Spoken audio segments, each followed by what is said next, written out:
Hello, everyone. You're watching Eagle News America. I'm Thomas I. Likeness, broadcasting from our studio in Edmonton, Canada. It's December 8th, 2020.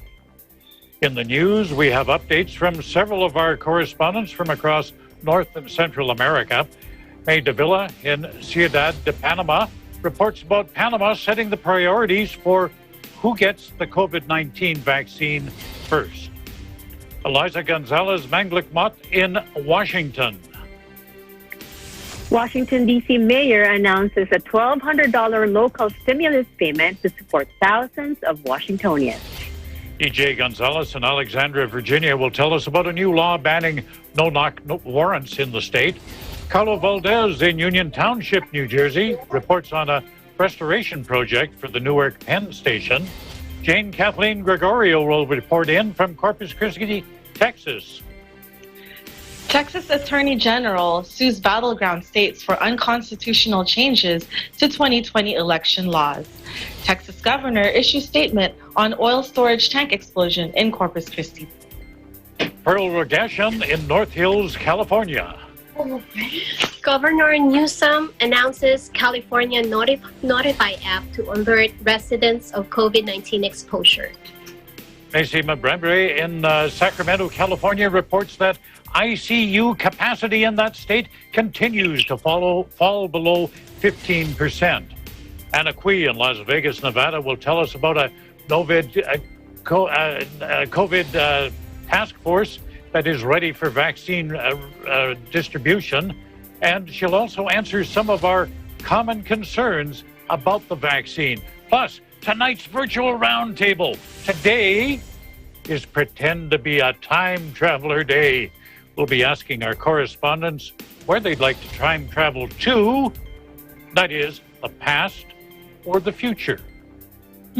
Should be interesting. Our coverage begins now. First, an overview of how COVID-19 looks now.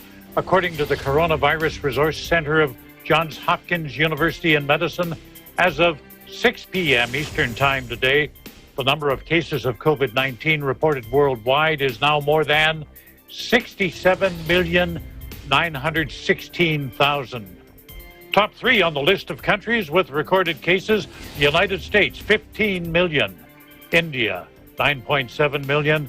In Brazil, 6.6 million people have been infected with that virus since the pandemic began. Sadly, the infection has claimed more than 1,551,000 lives worldwide. Top three countries with the most number of COVID-19 related deaths are the United States with more than 284,000, Brazil more than 177,000, and in India more than 140,000 people have died of the infection. Well, it's been more than 9 months since the pandemic began, and the first vaccine has now been rolled out. This is the shot that was seen around the world, the one we've been waiting for. The first person to receive the COVID-19 vaccine was a 90-year-old grandmother in England. Margaret Keenan received her first dose of the Pfizer vaccine at a hospital in Coventry. Her reaction? At the moment, I don't know how I feel. It's just so strange and so wonderful, really. Yeah, so anyway, you see, this is for a good cause, so I'm so pleased I had it done. On hand for the occasion, United Kingdom Prime Minister Boris Johnson. Now, Johnson says the vaccine doesn't mean people can ease off on public health guidelines. Not just yet. He says the vaccine will have a minimal effect on the spread of the disease during the winter months. 1 in 3 people is passing it on without even having any symptoms at all yourself. Do you see what I mean? So you can be a secret spreader of the disease. And I don't think people have grasped that. And it's very, very important in the weeks ahead that everybody... As vaccines are being rolled out around the world, there's resistance by some people to get immunized. You know, people are concerned that these vaccines have been developed so quickly that they're questioning their safety, their effectiveness. Albert Bourla of the Pfizer Corporation, he's the chief executive officer. He says Yeah, I understand people's hesitation, but Bourla insists the company didn't take any shortcuts in the research and manufacturing stages. I can imagine that in this case, because the products, the vaccines or the medicines are developed very fast, but even worse, because have been severely politicized, particularly in the US, that makes people confused and they don't know who to believe and what to believe because the discussion was happening on political rather than on scientific terms.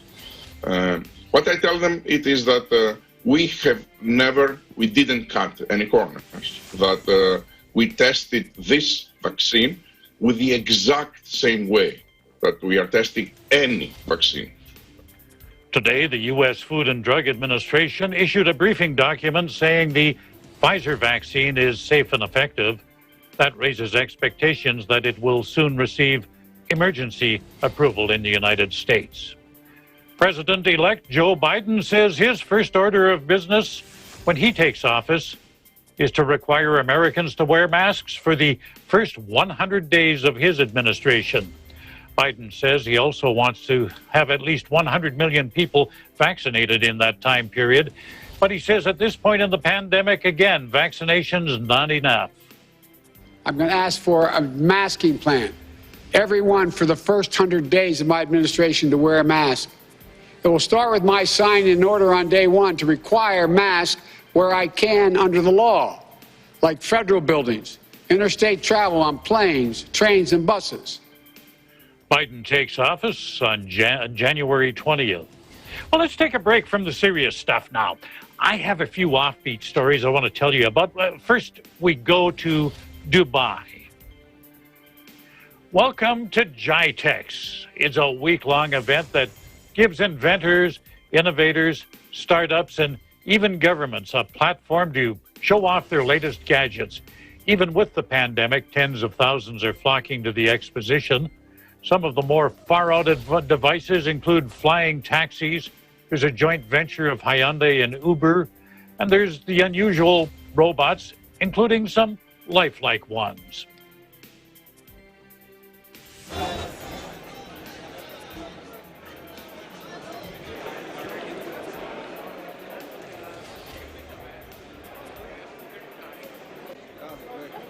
This lifelike robot that you just saw there, she called herself Jen.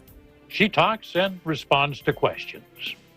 Still in the Middle East, we go to northern Iraq, where the Love of Wind sports event is being held. This began 12 years ago when the Herbal Aero Club was formed. It has about 40 wind enthusiasts. They paraglide off Korek Mountain. Korek Mountain is located in the Kurdistan region. As well as traditional paragliding, some use powered parachutes. Members undergo about 30 days of instruction. This includes ground training, and they do all that before they're allowed to take off. Looks like a good time up there. And Mount Everest, the highest point on Earth, it's grown a bit. Well, at least according to one group of people. Everest on the border of Nepal and China. Well, for years, China and Nepal couldn't agree on how tall the mountain was.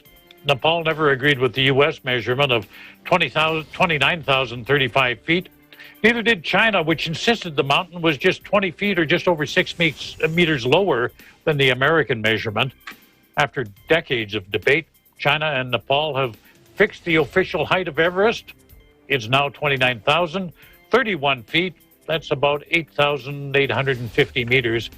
Still a long ways up, no matter how you measure it.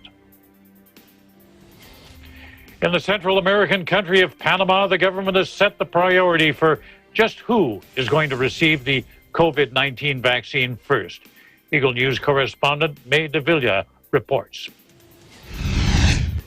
The Ministerio de Salud held a press conference today to explain the priority groups that will be receiving the vaccine against COVID-19 once it arrives in the country. The first batch of 450,000 vaccines against COVID-19 from the pharmaceutical company Pfizer is expected to arrive in Panama between January and March 2021 and will be distributed to a specific population. The government initiated a vaccination plan with priority groups. Among them are healthcare workers, firefighters, police force, customs officers, teachers, bedridden adults over 60 years of age, those in nursing homes and care facilities, and groups that are in the front line in the battle against the virus. During the conference, it was mentioned that in the second phase, without specifying a date, the arrival of the AstraZeneca vaccine is expected totaling 1.1 million doses and will be allocated for older adults. In the third phase, Panama will receive 300,000 doses of the Johnson & Johnson vaccine aimed at the indigenous population and people living in difficult-to-access areas. While in the fourth phase, 1.1 million doses of the COVAX vaccine are expected, selected for people with chronic diseases. And in the fifth phase, another batch of the Pfizer vaccine will arrive for students over 12 years old. The MINSA is also organizing for the construction of a 160 cubic meter cold room, in addition to the construction of 4 cold rooms that will work on a divided way for the 15 regions of the country, and 15 freezers at -70 degrees for each region. Meanwhile, the coordinator of the expanded program on immunization, Itzel Dahiwit, stressed that this first batch of vaccines will exempt the administration to children under 12 years of age, people diagnosed with HIV or AIDS, pregnant women, and people allergic to eggs, because not enough studies have been made with these groups. Health authorities said that people will be given specific schedules for vaccination as a measure to avoid crowding. Soon they will do an outreach campaign where they will give details of who will be vaccinated, venues, and schedules. Desde Ciudad de Panama, May Davila, Eagle News. Vivimos en tiempos interesantes. Up next, we'll have reports from Washington and Union Township, New Jersey, as well as Corpus Christi, Texas. You're watching Eagle News America.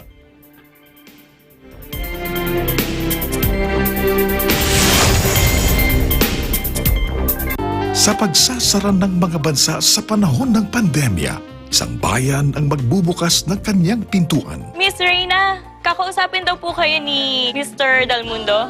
Pabalik sa isang kahapong ayaw ng balikan. Yes, Mr. Dalmundo? Alam naman ng kuya mo kung saan nahanapin yung mga bagay dito. Di pa naman nagbabago yung hotel since the last time he worked here. Kuya, nagtrabaho ka dito? Ba't hindi ko alam yun? Muling mabubuhay ang mga alaala. Tayo mag-housekeeping, security, cook, tapos magpapalit tayo ng doble. Win-win! Paano na yung hotel natin? Naisara niyo bang mabuti? Yung mga staff, napauwi mo na ba? Naku, paano na yung mga guest natin sa hotel? Gusto ko lang muna sanang kumonsulta tungkol sa sitwasyon ko ngayon. Yung kapatid ko kasi, pumasok siya into an agreement with the hotel owner. Wala pa kasi siyang 18. Problema nga yan, ng hotel. Which hotel, by the way? Iisa lang naman ang hotel dito sa Olvida. Seryoso ba? Itidemanda niya ako? Ang daigdig ko'y ikaw. Tuwing Sabado, ika-8 ng gabi, dito lamang sa Net 25.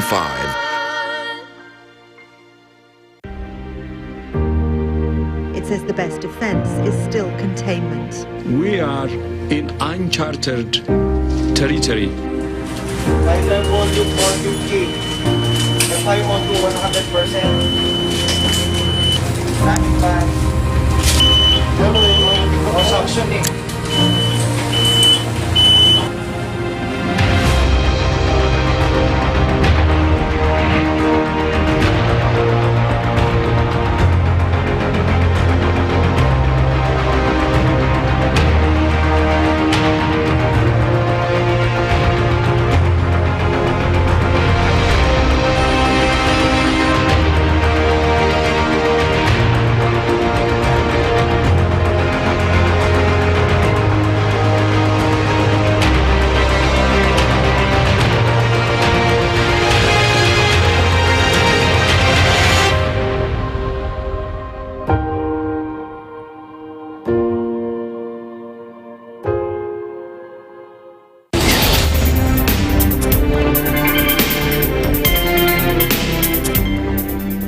This is Eagle News America. I'm Thomas I. Likeness. Well, there's good news for thousands of people in the nation's capital that have been particularly hard hit by the pandemic.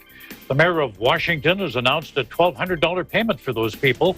Standing by in Washington is Eagle News correspondent Eliza Gonzalez-Manglicmot. Good evening, Eliza. Thanks, Thomas, and good Tuesday evening to you from the nation's capital. And let's greet our friends in the Philippines on this wonderful Wednesday morning there. Hello, everyone. Well, Tom, that is correct. Attention, District of Columbia residents, D.C. Mayor Muriel Bowser and the District of Columbia Department of Employment Services, or DOES, announced yesterday a one-time stimulus payment to extend support to those hit hardest by the COVID-19 pandemic. The one-time direct payment of $1,200 will be sent to approximately 20,000 D.C. residents who filed and were deemed eligible for pandemic unemployment assistance, or what is called PUA, as of November 30 of this year. Now, PUA, Tom, covers individuals who are not eligible for traditional unemployment insurance or UI benefits. Those eligible should expect the payment in the coming weeks. Now, Mayor Bowser said the district will use every resource at its disposal to provide support to residents who have been hardest hit by the pandemic. She said the stimulus payment is a way to get immediate and much-needed relief to more than 20,000 Washingtonians.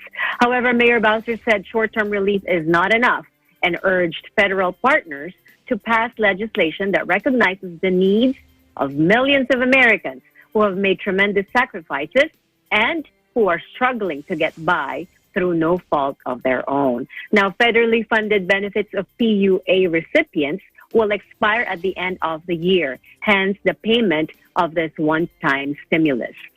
Since March of this year, when the pandemic struck, over 150,000 unemployed workers have applied for unemployment insurance benefits to help pay for groceries, rent, utilities, and other essential needs. Now, Tom, this one-time stimulus payment will help, but as the mayor said, it's not enough. Now, for some weather update tonight, it is 36 degrees Fahrenheit or 2 degrees Celsius here in the nation's capital. In Washington, Eliza Gonzalez-Manglicmot, Eagle News, we live in interesting times. Back to you, Tom. Eliza, you mentioned that close to 20,000 district residents will receive this short-term relief. Who, again, is eligible? And I guess this is just a one-time payment. And how is this money going to be actually given to them? Right, Tom. The payment will only be given to D.C. residents who filed and were deemed eligible for the Pandemic Unemployment Assistance, or PUA. Now, the stimulus payment will be automatically disbursed in the manner in which the recipient is currently receiving or last received benefits. Now, no additional application will be necessary. However, the payment will be taxed locally and federally. Thomas? Thank you for the report, Eliza. And again, in these particularly difficult times, stay safe. You too. Thank you, Tom.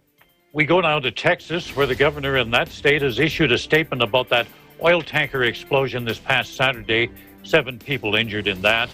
As well, the Texas Attorney General is suing battleground states for unconstitutional changes to election laws. Standing by in Corpus Christi, Jane Kathleen Gregorio. Good evening, Jane Kathleen. Looks like you've had a pretty busy news day there.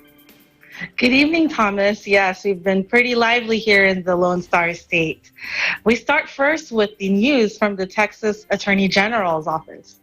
On Tuesday, Texas Attorney General Ken Paxton released a statement that he had filed a lawsuit against the states of Georgia, Michigan, Pennsylvania, and Wisconsin in the United States Supreme Court. Paxton stated that the 4 states exploited the COVID-19 pandemic to justify ignoring federal and state election laws and unlawfully enacting last-minute changes, thus skewing the results of the 2020 general election. In his press release, Paxton announced that the battleground states had flooded its citizens with unlawful ballot applications and ballots while ignoring statutory requirements as to how they were received, evaluated, and counted. Paxton also mentioned that trust in the integrity of our election processes is sacrosanct and binds our citizenry and the states in this union together. The states violated statutes enacted by their duty-elected legislators, thereby violating the Constitution. By ignoring both state and federal law, these states have not only tainted the integrity of their own citizens' vote, but of Texas and every other state that held lawful elections. Their failure to abide by the rule of law cast a dark shadow of doubt over the outcome of the entire election. We now ask that the Supreme Court step in and correct this egregious error. According to Paxton, the process for presidential elections must have each state appoint its electors to the Electoral College in a manner that complies with the Constitution. The Electors Clause requires only state legislators be allowed to set the rules governing the appointment of electors, and elections cannot be delegated to local officials. He stated that the majority of the rush decisions made by local officials were not approved by the state legislators, thereby circumventing the Constitution. A copy of the filings can be found at www.texasattorneygeneral.gov. Meanwhile, in Corpus Christi, Texas, investigations are still underway regarding the explosion of an oil storage tank on Saturday. According to Nueces County officials, no deaths occurred, but 7 people were injured. 2 were recently released from the hospital, while the remaining 5 are in stable condition at Brooke Army Medical Center in San Antonio. The explosion took place 10:42 a.m. Saturday at the Magellan Midstream Storage Tank Facility in Northwest Corpus Christi. In a press release Saturday, Corpus Christi Fire Department officials reported that the department monitors detected no air quality issues and no homes were located near the facility. At this time, the cause of the fire is yet unknown. The Magellan facility houses 60 storage tanks and about 70 people work at the facility. Mark Calhoun, Magellan's local operations manager, stated that the company will fully cooperate with the investigation and will conduct an internal inquiry onto the incident. The fire began near an above-ground storage tank that was being routinely cleaned and inspected and held residual light crude oil. Texas Governor Greg Abbott stated that Texas is working closely with Magellan and Corpus Christi officials to aid the emergency response efforts and to provide immediate help to those injured in the explosion. In Corpus Christi, Texas, I'm Jane Kathleen Gregorio, Eagle News. We live in interesting times. Thomas? Well, certainly dangerous places, those refineries. I've worked in them at one time when I was involved in safety in the oil industry, and thankfully nobody there were no fatalities in that accident.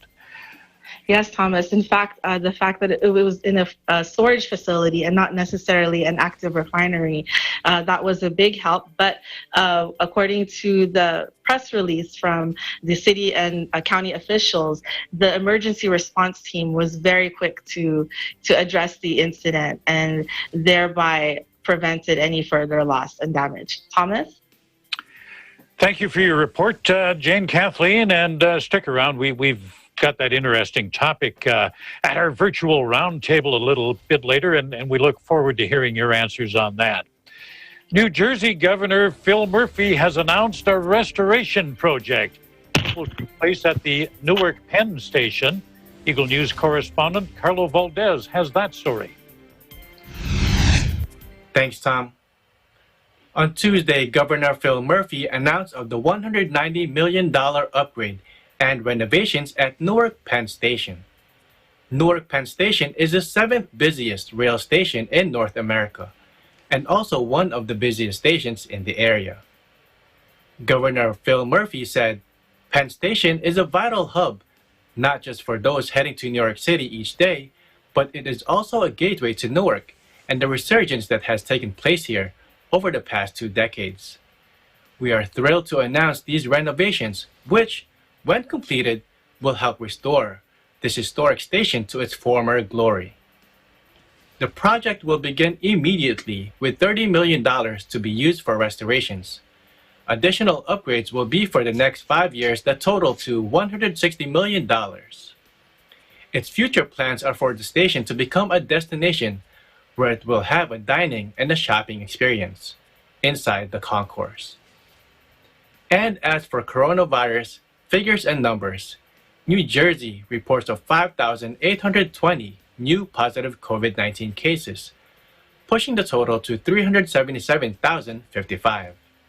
Sadly, New Jersey is reporting 90 new COVID-19 deaths, pushing the total to 15,590 lives lost. In Union Township, New Jersey, Carlo Valdez, Eagle News, we live in interesting times. Back to you, Tom. Still to come, our correspondents will be bringing you stories from Alexandria, Virginia, the communities of North Hills and Sacramento in California, as well as Las Vegas, Nevada. This is Eagle News America.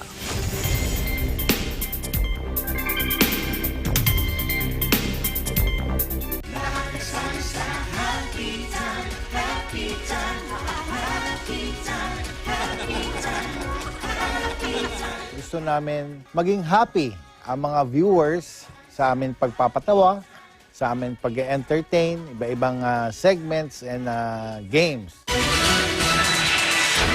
Rumarampa! Lumalagpas! Tamasan! Batanes! Tamatas! Batanes! The jackpot prize of 58,000 pesos. Ang tamang sagot na hinahanap natin. 3, 2, 1!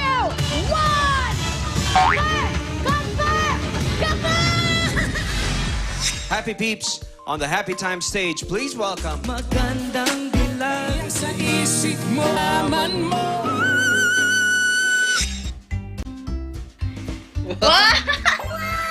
Thank you po!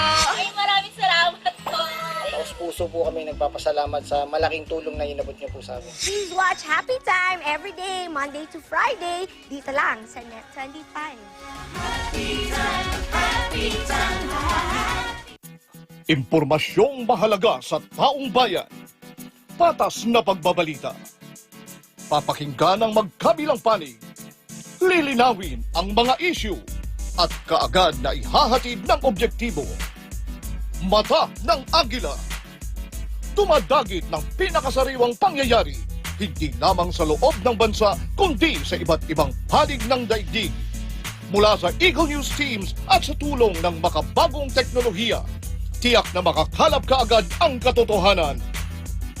Para sa mas matalas, malinaw at malalimang pagbabalita. Ito ang mas pinatalas na Mata ng Agila. Inihahatid ng veteranong broadcast journalist na si Eli Saludar. Kasama si Binibining Pilipinas Intercontinental 2019, Emma Tiglao. At pinangungunahan ng batikang mamamahayag ng bansa, Vic De Leon Lima. Mata ng Agila, Lunes hanggang Biyernes, alas 6 hanggang alas 8 ng gabi, dito sa Net 25.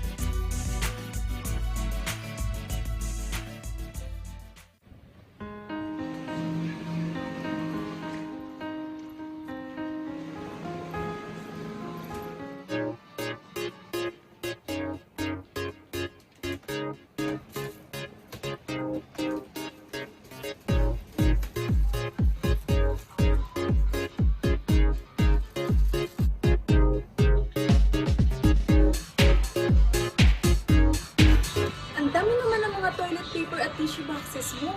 Hindi mo ba alam, mauubos daw ang mga tissue products? Bakit naman? Ang raw materials daw ng mask at tissue products ay iisa lang. Saan naman galing ang balitang yan? Ay basta, narinig ko lang din. Maraming din kayang nagpo-post sa Facebook at Twitter, kaya kung ako sa'yo, pumuha ka na din. Sige na't mauna na ako sa'yo Huwag basta-basta magpaniwala sa mga nakikita o nababasa sa social media. Magsaliksik at i-verify ang lahat ng impormasyon Nakukuha sa internet. Tandaan, maging responsable tayo sa paggamit ng social media nang hindi magdulot ng panik sa iba. Kung paanong dapat labanan ng COVID-19. Ay gayon din ang ating pagsugpo sa black propaganda at maling impormasyon. Dennis Lu, Lou Amelda, General Partosa, Tyranel Pililu, Hannibal Arevalo, EBC, Japan, Euro. We live in interesting times.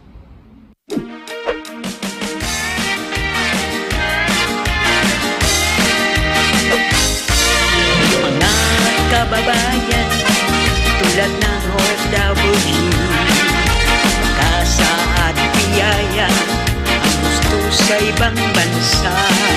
Ang iba ay hindi swerte, bumalik ng walang wala. Hindi mo makikita, bakas ng pagluha.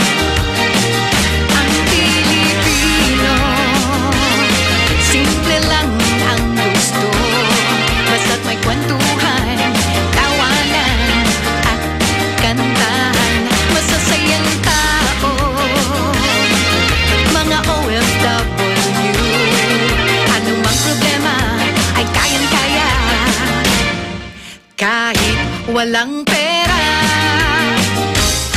Okay, saya, saya. Okay, saya, saya. Tayong lahat ay masaya.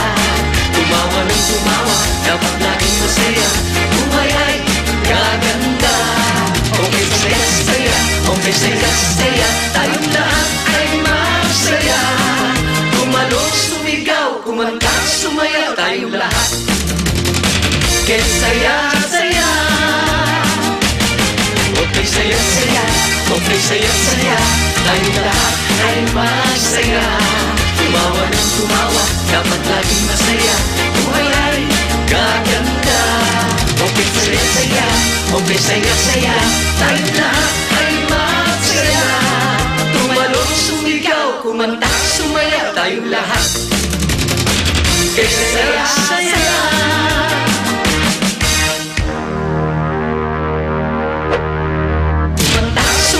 Tayong lahat kaya saya, saya.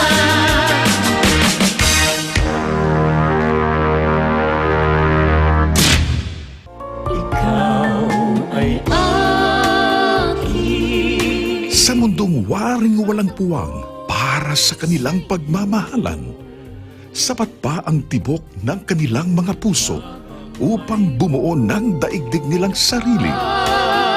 Inihahandog ng Eagle Broadcasting Corporation ang kauna-unahang romantic teleserye ng Net25. Ay akin. Ang Daigdig Ko'y Ikaw. Sa mundo. Tuwing Sabado, 8:08 ng gabi, dito lamang sa Net25. At ako'y laging sa'yo hanggang magpakailanman.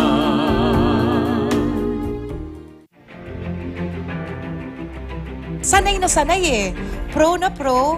And yung mga birit ng yung mga high notes, na talagang you're hitting it really well. I can already pronounce you na talagang you are real performers. Wow na wow. I like your performance, okay? And loving you.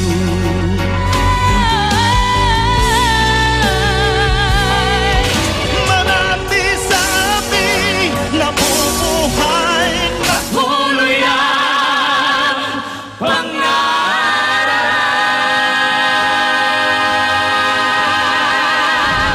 Simula na po ng ating mainit na bakbakan sa kantahan dito lang po yan sa Taging Sinagaling Part 2 Singing Edition!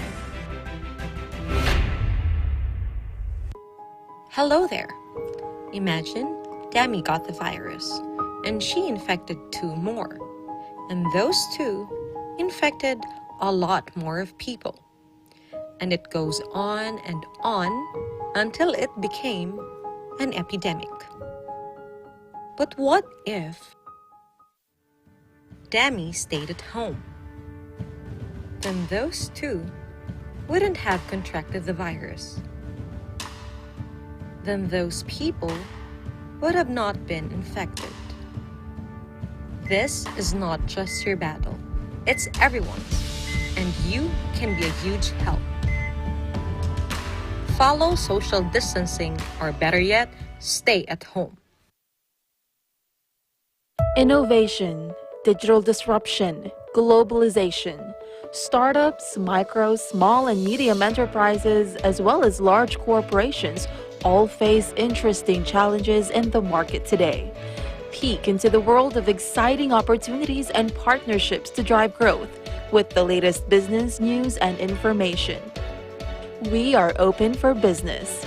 Join the conversations to create a more vibrant environment for entrepreneurship.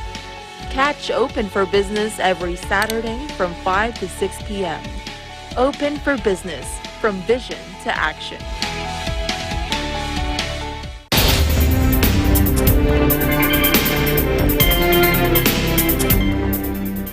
You're watching Eagle News America. I'm Thomas I. Likeness. No-knock search warrants are no longer allowed in the state of Virginia. The state's governor has signed a new law. It's called Breonna's Law. It bans the practice. Eagle News correspondent E.J. Gonzalez has more on that. Thanks, Thomas. 2020 has been infamous for bringing up life-shaking news and events, including a halt to live sporting events like the Olympics, the pandemic of COVID-19, and many instances of social injustice heard around the world. Yesterday, Governor Ralph Northam signed into law in which he's referencing as Breonna's Law, prohibiting the use of no-knock search warrants in the state. This is in response to the tragic death of Breonna Taylor. It was March 13th of this year when African-American woman Breonna Taylor was fatally shot by police in her apartment while she was sleeping. She was 26 years of age. 9 months later, an exact total of 269 days since that night, Governor Northam signed a law responding to Taylor's death. Governor Northam elaborates more on this event. Let's take a look. We're here today because when the country saw what happened in March, people said, that's wrong. You need to do something.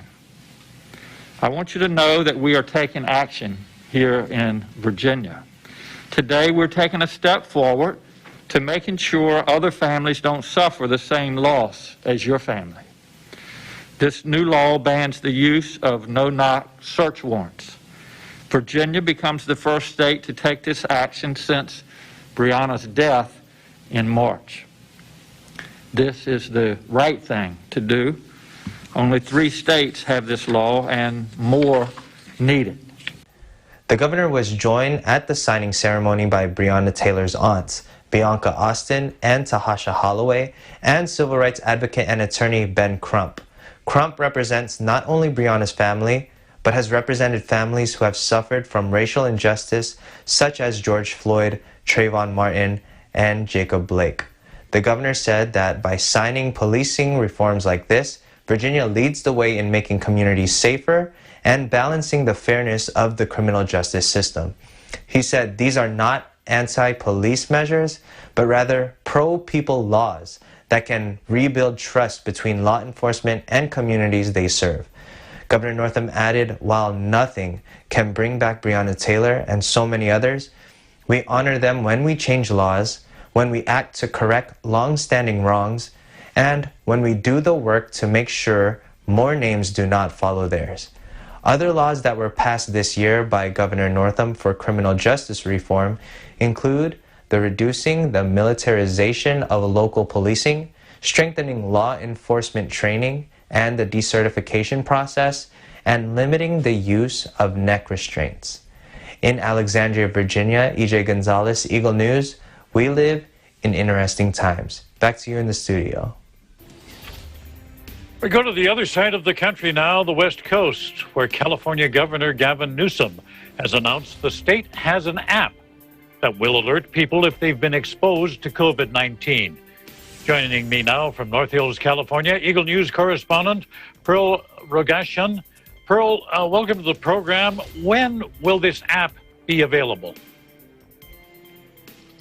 Thank you, Thomas. Yes, this app will be available December 10th this week. So we'll wait for that. Angelinos can avail of the California Notify app Thursday, to alert them of COVID-19 exposure. With record-breaking numbers of confirmed COVID-19 cases seen throughout all of California, the fear of coming into contact with an individual exposed to this virus is common amongst many residents in Los Angeles County. California Governor Gavin Newsom announces the partnership between California, Google, and Apple to launch a COVID-19 exposure application called California Notify. This will be an alert. This will alert the user when they have come into contact with an individual exposed to this virus. Governor Newsom emphasizes that the app is an exposure notification and not contact tracing. California Notify is 100% private and secure and will be available to the public starting this Thursday, December 10th. For iPhone users, California Notify will be available on iOS 13.7 or later and can be enabled in their device's settings. Android users will be able to download this application via the Google Play Store. Once California Notify is downloaded or enabled, the app is ready to go. All one needs to do is make sure that their Bluetooth is on and they will begin receiving notifications if they have been exposed or came into contact with another person who tested positive for the coronavirus. The privacy of the individual is maintained at all times as the identity remains anonymous, including the location. Let us hear from Governor Newsom on how this California Notify app will operate. Take a look. Here's how it works. So let's assume you are Alice and or Bob, you're chatting.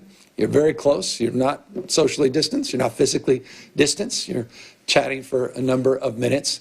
And your cell phones, because you have opted into this technology, are automatically, because of Bluetooth, exchanging what we refer to in technological terms as anonymous keys.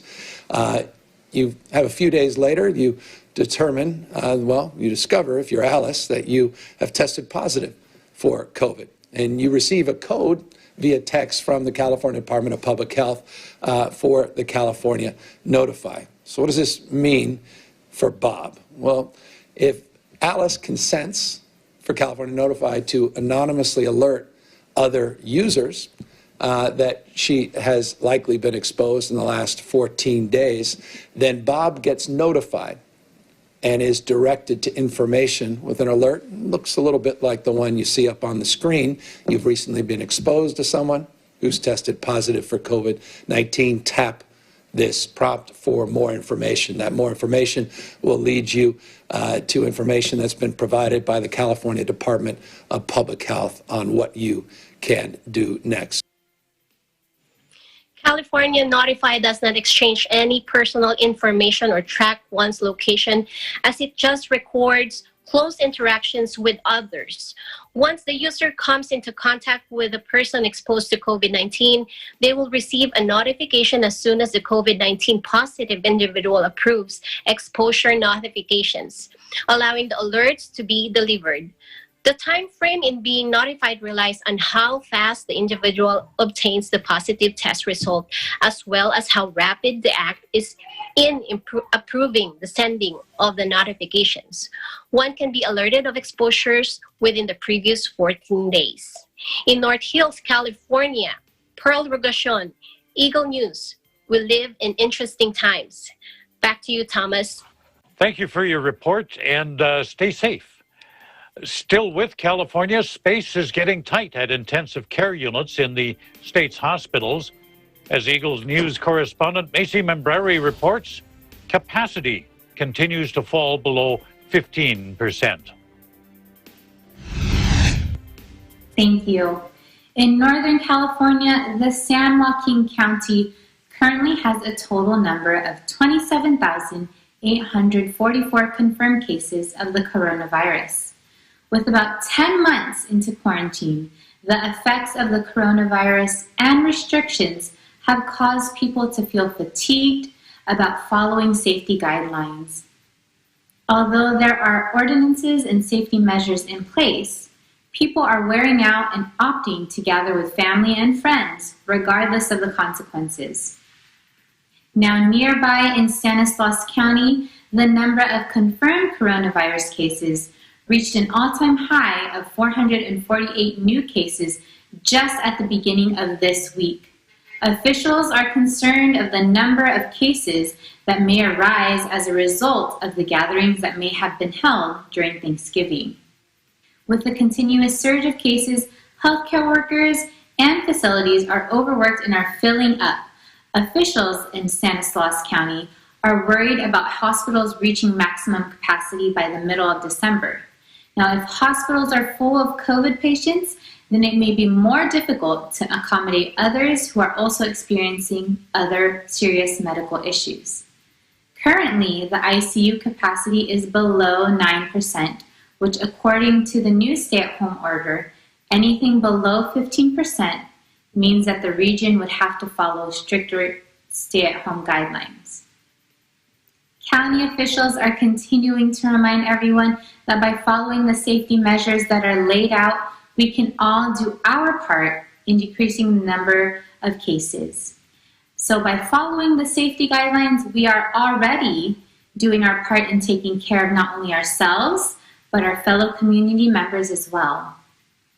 In Sacramento, California, Macy Membrari, Eagle News, we live in interesting times. Well, they're not wasting any time in Nevada. The state's COVID-19 task force is ready to distribute vaccine as soon as it receives it. And all of this talk of vaccines, of course, raises a lot of concerns among some people. To tell us more, Eagle News correspondent Anna Cui. Good evening, Anna. Welcome to the program. Good evening, Thomas, and thank you.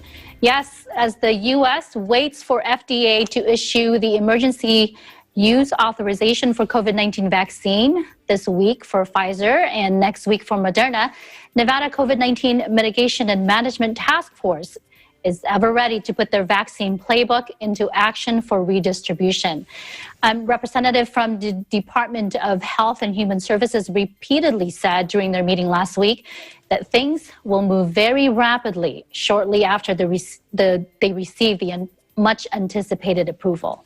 The task force during their meeting last week heard updates from University of Nevada, Las Vegas, Nevada State Immunization Program, Pharmaceutical Research and Manufacturers of America, or PhRMA, and the Nevada Department of Education on the steps that they're taking to help the COVID situation here in the state. Assuming approval will be granted this week, the plan is to start redistribution on December 15. This vaccination program playbook included, review and alignment with the Centers for Disease Control and Prevention, COVID-19 vaccination program, as well as the review of the 2009 H1N1 pandemic vaccination response plans. So this is reassuring, Thomas, because, they reviewed that and, after all the lessons learned from that H1N1 vaccination program and the after action reports and the improvement plans that came with it. So that's very reassuring. And this playbook will require a phased approach, just like with, all the other states that are planning for the redistribution. They plan for weekly redistribution to all Nevada counties, assigning specific agencies per county. There was a question about, how are we going to see this? Like, are we going to see people lining up to get vaccination, just like, we see them getting tested? So they didn't get down to that much details, but it is going to be assigned to specific agencies per county. The Southern Nevada Health District will be responsible for Clark County, which is the most populous county in the state and where Las Vegas is situated. And here are a couple more specifics from that playbook. It mentions that public health vaccinators are ready and enrolled already in the program. Acute care hospitals are almost nearly all enrolled for those who will be vaccinated. The long-term care facilities are being matched with a CVS or a Walgreens pharmacy. They will be the one to administer the vaccine to all staff and residents at the same time. Now, Thomas, we can't help to be caught up in all the excitement, right? It's pretty historic. And as I mentioned last night during our episode last night, it's added hope to where we can see that glimpse of that light at the end of the tunnel. But there's still questions and concerns to be addressed. First off, what's the willingness of the general public to be vaccinated? Well, according to a probability-based online Gallup panel survey conducted for 2 weeks, and this is following the announcement of Pfizer and BioNTech that their COVID-19 vaccine had proved better than 90% effective in the phase 3 trials. The public's willingness to receive the vaccine approved by the Food and Drug Administration, has rebounded to 66% after hitting a low point of 50% in September. So that's good news. More people are willing to get it. And then the other concern that we hear from the public is, how did they come up with the vaccine so fast? It makes them nervous, right? Well, James Main, the Vice President of Science and Regulatory Department of Pharma, who attended the task force meeting, provided them with an overview on the efforts in developing the COVID-19 vaccine. Under normal circumstances, yes, it takes years to develop a vaccine, but we're living in unprecedented times. He explained that the pharmaceutical industry kicked into high gear in response to the challenge of COVID-19 very early on in the year. He mentions that although it may not be apparent, there's actually a large ecosystem of dedicated tens of thousands of scientists, doctors, and researchers that worked to crack the code on coronavirus to create opportunities to defeat it. And he wanted to also mention that there's not only these 3 vaccines that we're hearing about now. Out of thousands, about 35 actually made it to the initial trial phase and then narrowed it down to 7 to 10, and then the 3 that have gone through the phase 3 clinical trials that we're hearing about now. So he highlighted that due to the robust existing infrastructure, the prototype vaccines were in the process of being developed after only approximately 72 hours of knowing the genetic sequence of the COVID-19 virus. So the process of bringing forth a vaccine happened very rapidly. On the front end, the industry was able to move quickly because of that existing infrastructure, and they had a solid commitment from the pharmaceutical leaders right from the start.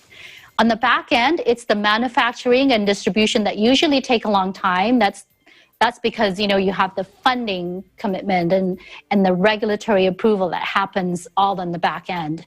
So because of the situation, of course, those were all expedited. So hopefully that information helps puts us at ease with that concern. In Las Vegas, Anna Cui, Eagle News, we live in interesting times. Back to you. A lot of information there, Anna. Just quickly, yes or no, will you get it? Yes, I would definitely get it. Me too. Thomas. Okay, up next, our virtual roundtable. Would you like to go back in time or to the future? Stay tuned. Find out what our correspondents think. You're watching Eagle News America.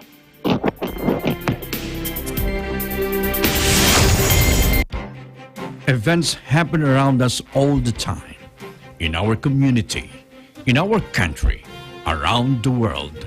Events that affect people, move communities, or simply inspire us. Interesting events that people need to know. In these interesting times, we continue to be a competent partner in delivering news about these events. Fast, accurate, balanced. Eagle News, because we live in interesting times.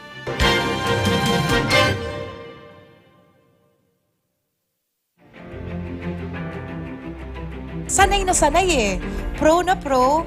And yung mga birit ng yung mga high notes, na talagang you're hitting it really well. I can already pronounce you na talagang you are real performers. Wow na wow. I like your performance, okay? And loving you.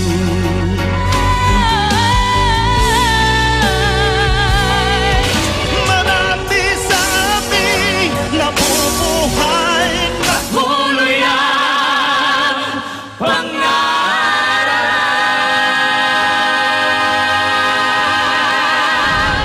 Simula na po ng ating mainit na bakbakan sa kantahan dito lang po yan sa Taging Sinagaling Part 2 Singing Edition.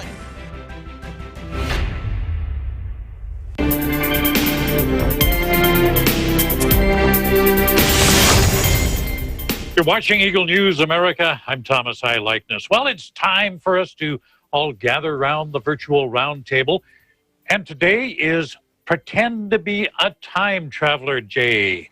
Shades of H.G. Wells and that time machine of his. We're going to ask our correspondents around the round table. I think we'll start with E.J. Gonzalez. You just joined us here. Would you go back in time, forward in time? Why would you do it? What would you take with you? So for me, I'm a big sneaker and basketball advocate. So for me, I would travel back in time. I would love to go back to 1985 to see Michael Jordan play in Chicago, and also try to get one of his shoes. Back then, the retail price of the Jordan 1s, which is his first signature shoe, was only $65. Now retails $180, $170 plus tax. And then if you don't get it on release day, then people are paying up to like $500 for a pair of shoes. So I would go back in time, bring $65 and try to get me a pair of 1985 shoes. But now those shoes from 1985 actually go for thousands of dollars. So if I could bring someone with me, I would bring an extra so they could get me a pair, and then we'll save it for later in the future. Would you take anything in particular back with you? Like your cell phone? They'd look at you like you're kind of crazy. And Right. I'll be the one in Chicago recording with my cell phone, and people would just wonder what in the world is that. Eliza, from Washington, D.C., what would you do? Go forward, backwards? What would you take with you? Tom, I would definitely go back in time when I was a kid, and I'd bring my twin daughters with me, and I'd definitely show them the simplicity of life back then, when climbing trees and watching sunsets were the highlights of my day. Oh, you can do all that virtually now. Exactly.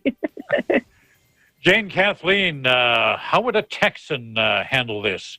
Backwards, forwards? Well, you know, Thomas, I'm a buff for ancient culture, ancient civilizations. First, I would love to bring with me my digital camera or cell phone that has a camera, because I would have loved to have seen how this region, how Texas looked like right at the moment it was first settled, like what the people, the indigenous cultures looked like, what the animals, the different flora and fauna. I would have loved to have taken a picture to capture what America, Texas, this whole region looked like just as it was starting to get settled. And Anna, how about you? I would definitely go back in time to my younger years and during my elementary school year, and I would also bring my camera to take pictures, because when I left Philippines at the age of 13, I didn't have any pictures to bring with me. So, and I have so many fond memories. So I would like to do that. Thomas? And I don't think I'd want to go back too many years. I think about 10, maybe 11 years, probably 11 years. And that would be to the day I first met my wife, when she was not my wife, when she was my girlfriend. That first date. I like those memories. I'd love to go back and relive that. But you know, there's a group of workers I wish we could take to the future right now. The future when this pandemic is over, and we thank them for hanging in, doing their jobs, keeping us safe. I'm referring to our healthcare workers, our first responders, our essential workers, all of the folks out there on the front line. Let's give them a round of applause. We appreciate you. And that's today's Eagle News America. Thank you for joining us. I'm Thomas I. Likeness. And truly, we live in interesting times.